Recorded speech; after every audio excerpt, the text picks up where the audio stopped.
welcome to my channel Cheeky Journals. I'm Tracy.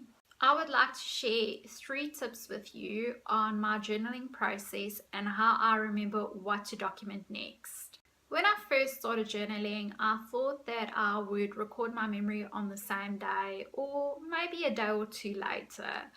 But in reality, life happens, and when you look again, weeks have gone by or maybe even a month and you have not recorded your memory yet.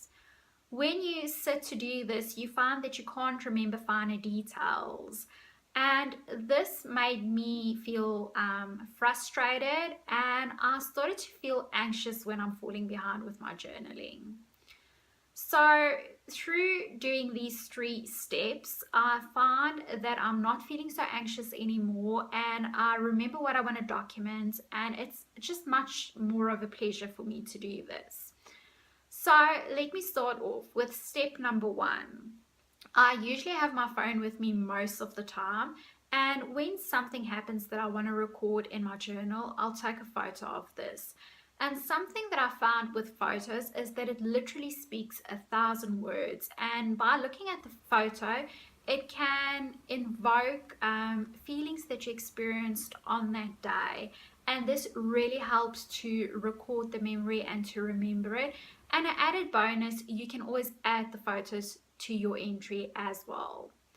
But I also do take photos of things that I want to record in my journal, but I won't necessarily use the photos. So one example would be when I finish reading a book, I will always quickly take a snapshot of it, and through this photo I can get the date that I finished the book and also the title of my book.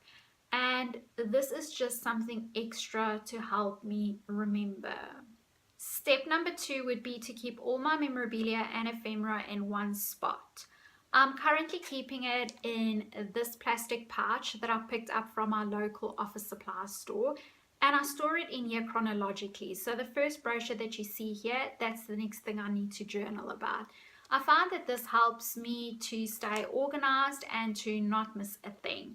I used to have my memorabilia all over my room, from drawers to containers or even my handbag.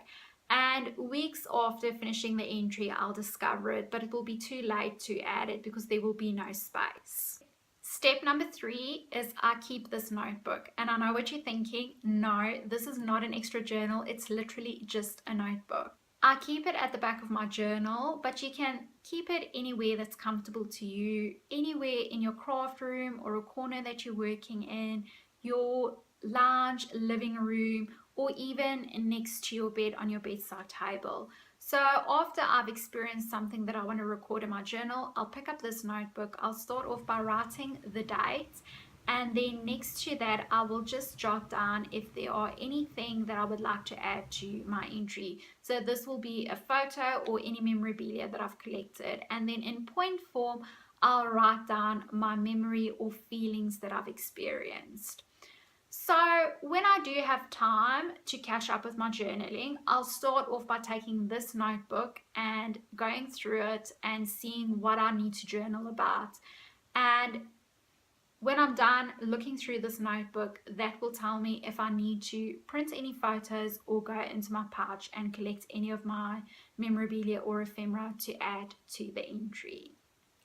This is what works for me now, and it's not to say that I won't change it up. I love trying out new things and we evolve, but for now, like the planners will say, they've got planner piece, I've got journal piece.